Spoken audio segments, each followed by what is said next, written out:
नमस्कार, मैं आमिना और आप देख रहे हैं आई वीरा टाइम्स। भोजपुरी के ट्रेंडिंग स्टार खेसारी लाल यादव अपने फैंस के दिलों पर तो राज करते ही रहते हैं और अक्सर उनके अवेटेड फिल्म्स और म्यूजिक का उनके दर्शकों को काफ़ी टाइम भी रहता है। और भैया इस बार उनके दर्शकों की खुशी का क्या कहना, उनकी फिल्म मोस्ट अवेटेड फिल्म संघर्ष 2 का टीजर रिलीज हो गया और उनको काफ़ी पसंद भी किया जा रहा है। दर्शकों की तो बात जान ही रहे हम, लेकिन हम खुद मौजूद हैं खेसारी लाल यादव जी के साथ और यामिनी सिंह के साथ और हम जानेंगे कि भैया इनकी क्या खुशी है, क्या है। तो सबसे पहले हम स्वागत करते हैं खेसारी लाल यादव जी का और यामिनी सिंह का। चलिए, इस चैनल के देखने वाले जितने भी श्रोता हैं सबको पैर छू कर प्रणाम और जो बाद में देखेंगे उनको भी प्रणाम। मैम आपको भी बहुत बहुत thank you so much, thank you for welcoming मी और सेम कॉपी पेस्ट। सर, जैसे कि अगर संघर्ष 2 की बात किया जाए, भाई भर भर के प्यार मिल रहा है, उस पर क्या कहना चाहेंगे? देखिए, अगर हम कोई काम करते हैं और उसको दुनिया अप्रिशिएट करती है ना, तो काम करने की जो ऊर्जा होती है ना वो और बढ़ जाती है जी। और आपकी जिम्मेदारियां बढ़ जाती है। तो उनका प्यार हमारे लिए एक जिम्मेदारी का स्वरूप हो गया है और मैं कोशिश यही कर रहा हूँ कि आने वाले जो मैंने पहले किया है और कुछ सिनेमा में करके रखा भी हूँ, लेकिन अब जो कर रहा हूँ संघर्ष के बाद, अब जो कर रहा हूँ, मेरी कोशिश यही है कि अब इससे और ऊपर क्या करना है हमें, जिसमें हमारे भाषा का गरिमा बरकरार रहे, हमारे भाषा को पूरे वर्ल्ड लेवल पे दुनिया जानती है, बट हम बेहतर नहीं कर पाते हैं, इसलिए दुनिया अप्रिशिएट नहीं करती। तो हम चाहते हैं कि जिस तरह साउथ को आज हर जगह वो अहमियत मिल रही है, हर जगह वो पहचान मिल रही है, तो वो कलाकार बेहतर किए हैं तभी मिल रही है। उन कलाकारों के साथ साथ उनके भाषा को भी दुनिया अहमियत दे रही है, इसलिए ताकि वो उन्होंने बेहतर किया है। तो हमारा भी कुछ प्रयास ऐसा ही है, जिसमें रत्नाकर भैया को मैं ज़्यादा क्या बोलूँ, वो एक ईश्वर की तरह है और हर प्रोड्यूसर हमारे लिए ईश्वर की तरह ही होता है, क्योंकि हमें रोजी रोटी देता है। और पराग पाटिल की एक सोच है और हम सब मिलकर एक बेहतर सिनेमा का हिस्सा बने हैं। अब वो कितना बेहतर हो सकती है अभी जनता का प्यार ही बताएगा, क्योंकि हम कुछ भी करते हैं तो हमारे लिए, हम अपने लिए तो करते नहीं, वो जनता के लिए करते हैं। और जनता अगर उसको भर भर के प्यार देती है तो शायद इससे भी बेहतर सिनेमा बनाने का काम करेंगे। क्या बात है सर, हम इस संघर्ष पे ही रहते हैं और जैसे कि इंडिया में तो मिला ही बहुत ज़्यादा प्यार, विदेशों में भी, पाकिस्तान में भी बहुत ज़्यादा जो है रिव्यूज़ दिए जा रहे हैं। रशिया की बात करें, यूएस की बात करें, सर कैसा लग रहा है? देखिए, अपनी तारीफ़ करते हैं तो समझ में आता है, लेकिन अगर अदर कंट्री के लोग अगर आपकी चीज़ों को सराहना और अप्रिशिएट कर रहे हैं तो मुझे लगता है कि आप कुछ बेहतर रास्ते पे जा रहे हैं। अभी हमने किया नहीं है, हम करने की कोशिश कर रहे हैं। तो अगर इंडिया के बाहर के लोग अगर प्यार कर रहे हैं तो हम अपनों से भी यही आशा करेंगे कि हमारे अपने भी अगर हम बेहतर कर रहे हैं तो हमें थोड़ा सा शाबाशी दें, तो शायद हम और बेहतर करने की कोशिश करेंगे। अगर सब लोग मिलकर टांग खींचेंगे कि नहीं ये कमियाँ, देखिए कमियाँ कहाँ नहीं है, तनी तो राम को भी नहीं छोड़ा था, तो हम तो इंसान हैं, तो हर जगह कमियाँ तो है। तो गलत कहने वाले तो वेद पुराण को भी गलत कर जाते हैं, वो तो गांधी को भी गलत बना देंगे। तो मुझे लगता है कि उस चीज़ों पे विचारधारा ना रख के हमें अगर कोई बेहतर करता है तो उसके सपोर्ट में खड़ा होना चाहिए और उसको अप्रिशिएट करना चाहिए, ताकि वो बेहतर और करने की कोशिश करे, जिससे वो ना बल्कि अपना भाषा बड़ा हो, अपना समाज बड़ा हो, अपनी कल्चर बड़ी हो, अपनी संस्कार बड़ी हो। क्या बात है सर। यामिनी मैम भी यहाँ पर है। मैम, आपको कितनी खुशी हो रही है, क्योंकि भोजपुरी इंडस्ट्री में अलग जॉनर की फिल्में बनने लगी हैं, क्या लग रहा है, कितना अच्छा लग रहा है? देखिए, मैं जब इस इंडस्ट्री में आई थी तब मैंने टाइप्स ऑफ फिल्म्स देखी थी, तो मुझे ऐसा लगता था, फिर बाहर भी ट्राई किया, पर बाहर में लोग बहुत बोलते थे ना कि भोजपुरी से हो ये मत बताना, क्योंकि आपको हम ये इंट्रोड्यूस करेंगे कि आप न्यू कमर हो। तो मुझे बड़ा बुरा लगता था कि भोजपुरी से हो कह करके एक शर्मिंदगी महसूस कराई जाती थी। फिर बीइंग आर्टिस्ट, मुझे ऑब्वियस सी बात है, बहुत मतलब पढ़े लिखे हैं हम, पढ़ लिख करके भी सब छोड़ करके हम यह कर रहे हैं बिकॉज पैशन है, एक्टिंग करना बहुत पसंद है। भोजपुरी लगा कि बढ़े बढ़े बढ़े, पर कुछ नहीं हो रहा था, 4 साल में तो कुछ नहीं देखा। बट फिर सर की जो फिल्म आ रही है, congratulations to you, to Ratnakar sir, to Parag sir, to whole team of Sangharsh 2, देख के सच में बड़ा प्राउड फील हुआ। We are proud of you sir, कि फाइनली कोई तो है जो फिल्में अपना घर चलाने के लिए नहीं कर रहा है कि भाई टाइम टू टाइम हमारा पेमेंट आता रहे, हमारा ये हो जाए, हमें भैया अभी तक इतना पैसा नहीं आया है, ये नहीं आया। फिल्म क्या बन रही है, उसमें कौन स्टार कास्ट है, क्या कहानी है, क्या नहीं, क्योंकि मैंने ये चीज़ देखी है सर के अंदर कि ये बैठते हैं sir, literally director producer DOP इन सब के साथ बैठते कहानी पर कि कहानी में और क्या होना चाहिए। तो कहानी कैसे और ज़बरदस्त और अच्छी होनी चाहिए। तो वो चीज़ें थोड़ी मेहनत तो करनी पड़ेगी ना, आगे बढ़ना है तो ऐसे तो नहीं हो पाएगा।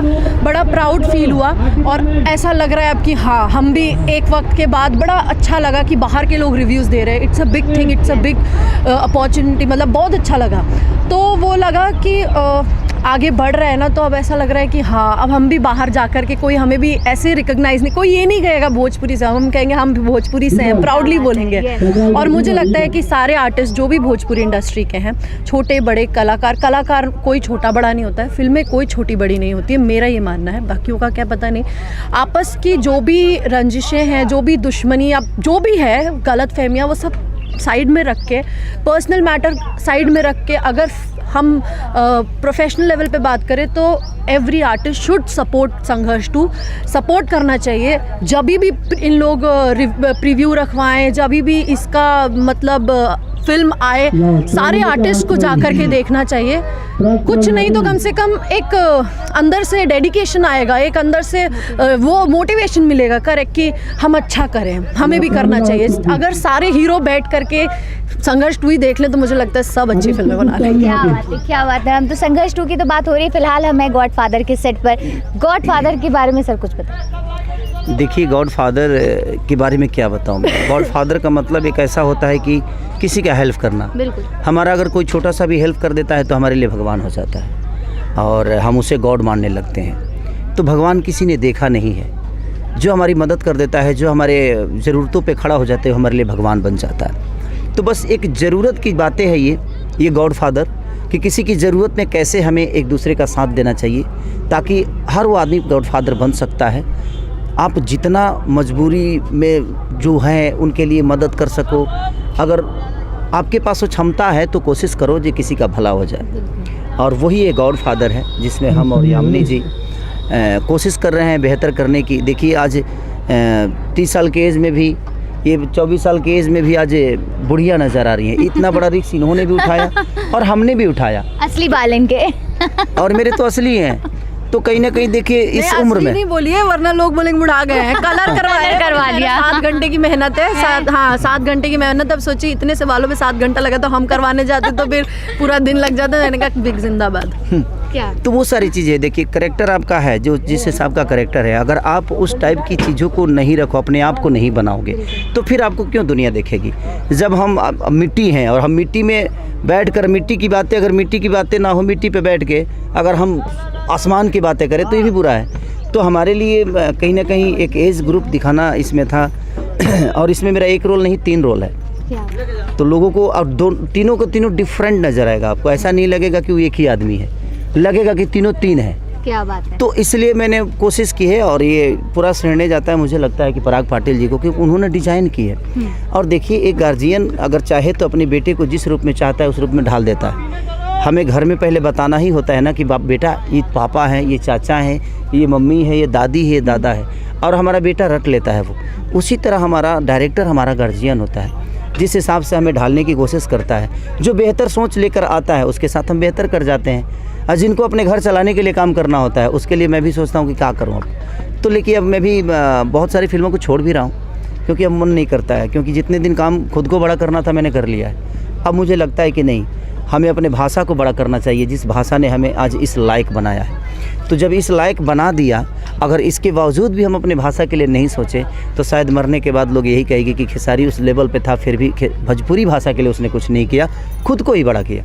तो ये कोशिश है और मैं हमेशा लोगों के लिए काम करता हूँ और सिर्फ मुझे काम आता है और काम के अलावा कुछ आता नहीं। तो कोशिश यही है कि सिर्फ काम ही किया जाए, बाकी चीज़ें तो होती रहती है। क्या बात है सर। तो मैम, गॉडफादर की बात हो रही है, आपके मुंह से बहुत बार सुना है खेसारी जी के बारे में कि गॉडफादर के साथ काम कर रही है, कैसा लग रहा है और कुछ बताएं।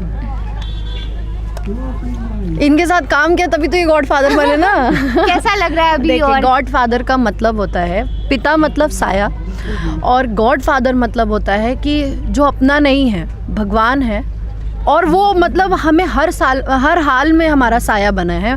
सर के लिए मैं इसलिए बोलती हूँ गॉडफादर। अभी बहुत लोग बहुत सारी चीज़ें बोलते हैं, पर सर के लिए मैं इसलिए गॉडफादर ये शब्द इस्तेमाल करती हूँ। ये बहुत बड़ा मतलब है इसका।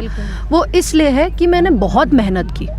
मैंने लिटरली अप्रिसिएशन के लिए मैं रोई हूँ। मैं बहुत वैसा हुआ कि यार कोई अप्रिसिएट ही नहीं कर रहा है, मैं इतनी मेहनत कर रही, कोई देख ही नहीं रहा है, किसी को मतलब ही नहीं है। तो मैंने भी अपने काम में फिर चीज़ें उतना, मतलब कहते हैं ना कि पैशन है, मेरे पैशन को कभी किसी ने समझा ही नहीं। यहाँ पे लोग बिजनेस कर रहे हैं, लोगों को बिजनेस पॉइंट ऑफ व्यू से करना है, हम पैशन के लिए आए थे, वो काम ही नहीं हो रहा था।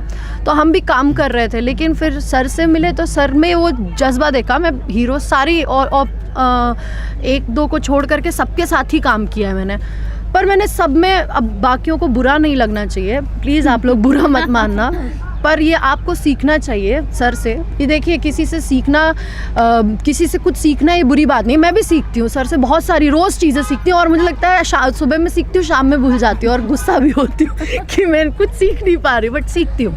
सीखना चाहिए सभी हीरोज़ को। अब जैसे हम हीरोइनों से सीखेंगे या जो भी है, तो आप लोगों को भी सीखना चाहिए कि काम के प्रति ईमानदार होना बहुत ज़रूरी है। और सबसे बड़ी बात, ये हमारी रोज़ी रोटी है, सभी बोल रहे हैं जैसे कि। तो हमें अपनी इंडस्ट्री को बड़ा करने के लिए हमने क्या किया, वो हमें तो बड़ा कर रही है इंडस्ट्री, हमने अपनी इंडस्ट्री को बड़ा करने के लिए क्या किया। कल को कोई सवाल पूछे तो उसका जवाब आपके पास रहे, वैसा कुछ काम करना चाहिए। तो इसलिए अब सर वो चीज़ें करते हैं, और सर ने मुझे सपोर्ट किया। उन्होंने, जो किसी ने नहीं देखा मेरी मेहनत, और वो ये चीज़ें बोलते वक्त मैं थोड़ी इमोशनल हो जाती हूँ, तो मैं नहीं देखा किसी ने, तो वो चीज़ अप्रिशिएट की सर ने। इसके लिए मैं गॉडफादर कहती हूँ। और मुझे आज इतनी बड़ी फिल्म गॉडफादर जो हम कर रहे हैं, वो अ स्टेप अहेड दैन संघर्ष 2 है। ऑब्वियस सी बात है, हर इंसान को अपने पिछले काम से ज़्यादा अच्छा काम करना चाहिए, और बहुत अच्छी फिल्म है ये। मैं ऐसे एक नॉर्मल सी चीज़ कहूँ तो ज़िंदगी है, बस जो हर इंसान की ज़िंदगी होती है, ज़िंदगी है। पर किसी की ज़िंदगी में उतार चढ़ाव ज़्यादा होते हैं, किसी में कम होते हैं, तो पूरी ज़िंदगी की कहानी है। इसीलिए हम जवान से बुढ़ा गए हैं यहाँ तक। क्या बात है भैया, ज़्यादा देर नहीं है, धूप बहुत लग रही है और बहुत देर से खड़े हैं, तो thank you so much sir. और यही हमारी विश है कि जैसे कि संघर्ष 2 का ट्रेलर टीज़र आया, इतना पसंद किया गया, गॉडफादर का जो है टीज़र हमें जल्दी देखने को मिले, लुक देखने को मिले आपके, और हमारे जो दर्शक हैं वैसे ही आप लोगों को प्यार करते रहें। आपको बस यही शुभकामना के साथ कि मैं सबको यही बोलना चाहता हूँ, जितनी भी मैं हमारे मीडिया कर्मी हैं, आज सब लोग सपोर्ट किया है मुझे। जो अगर मेरे बारे में बुरे भी बोले हो, तो कहीं ना कहीं बुराई बोल के भी दुनिया को बता दिया कि संघर्ष नाम की कोई चीज़ आई है, संघर्ष 2 नाम की कोई चीज़ आई है, तो मेरे लिए बुरे नहीं है, वो भी सही है कि उनका अपना पॉइंट ऑफ व्यू है। और हम सबको, मैं एक सोचे कि सब लोग हमें प्यार करें, तो ये संभव नहीं। जिनको बुरा बोलना है वो बुरा आपको बोलेंगे, क्योंकि उनके मन में ही है कि मुझे बुरा बोलना है। तो देखिए, 2 चीज़ें होती है, पुराण और कुरान एक साथ रहता है, कभी लड़ता नहीं, और जो पढ़ता है वो कभी लड़ता नहीं, जो नहीं पढ़ता है वही लड़ता है। बहुत सही बात। तो एक जगह पुराण और कुरान को रख दीजिए तो उसके एक भी पन्ना टकराते नहीं है, वो ऐसे ही रहेंगे जैसे वो रखे गए हैं, क्योंकि वो अपनी अपनी गरिमा को जानते हैं कि पुराण का गरिमा क्या है और कुरान की गरिमा क्या है। और जो पढ़ता है, उसकी गहराई तक गया है, वो कभी नहीं लड़ेगा, क्योंकि ना कभी कुरान किसी को लड़ने के लिए बोलता है, ना कभी पुराण किसी को लड़ने के लिए बोलता है। सच्चाई और बुराई के लिए लड़ने की बातें होती है, लेकिन जो उसको नहीं पढ़ता है वही सबसे ज़्यादा ज्ञानी हो जाता है। और दुनिया में एक चीज़ तो है कि आप अगर कभी जाइएगा ना, कहीं बहुत ऊंचे पे जाइएगा ना, तो उतना ऊंचा जाने की क्षमता तो उसकी नहीं है जो आपकी बुराई कर रहा है। उसकी क्षमता इतनी है जो आपको 10 गाली दे सकता है जी। तो वो, अब उसके पीछे के संघर्ष वो कभी देखा नहीं ना, संघर्ष करके तो बड़ा हुआ ही नहीं है। हाँ, उतना आप ऊंचे हैं जो उसको गाली देने के भी काम आप आ रहे हैं। तो ये सब चीज़ों पे फोकस नहीं करना चाहिए। ऐसे लोग तो आपके जीवन में मिलते ही रहेंगे। ऐसा थोड़ी है यहाँ पे अगर ऐसी झोपड़ी है तो इसी बगल में एक अलग कलर की झोपड़ियाँ हैं, जबकि दोनों झोपड़ी ही है, लेकिन सबके कलर अलग अलग हैं, सबके बनाने के तरीका अलग अलग हैं। तो आप किसी झोपड़ी को गलत नहीं बोल सकते हैं। लेकिन हाँ, एक चीज़ है, ये अगर आपके मन में अच्छाई है तो आप किसी के लिए बुरा नहीं बोल सकते, हमेशा आप अच्छा ही बोलोगे। तो आप मान लीजिए कि वो दिल से भी बुरा है और नीयत से भी बुरा है, और उसका कभी भला हो नहीं सकता, क्योंकि वो दूसरों के लिए जब अच्छा नहीं सोच सकता तो उसके लिए कौन अच्छा सोचेगा। तो यही चीज़ें हैं, बाकी कोई बात नहीं। क्या बात है, thank you so much sir, आप लोगों ने अपना टाइम दिया सेट से निकल के यहाँ पर इतनी धूप में। हम और भी सब लोगों से मिलेंगे और आपको मिलाते रहेंगे। देखते रहिए आई वीरा टाइम्स।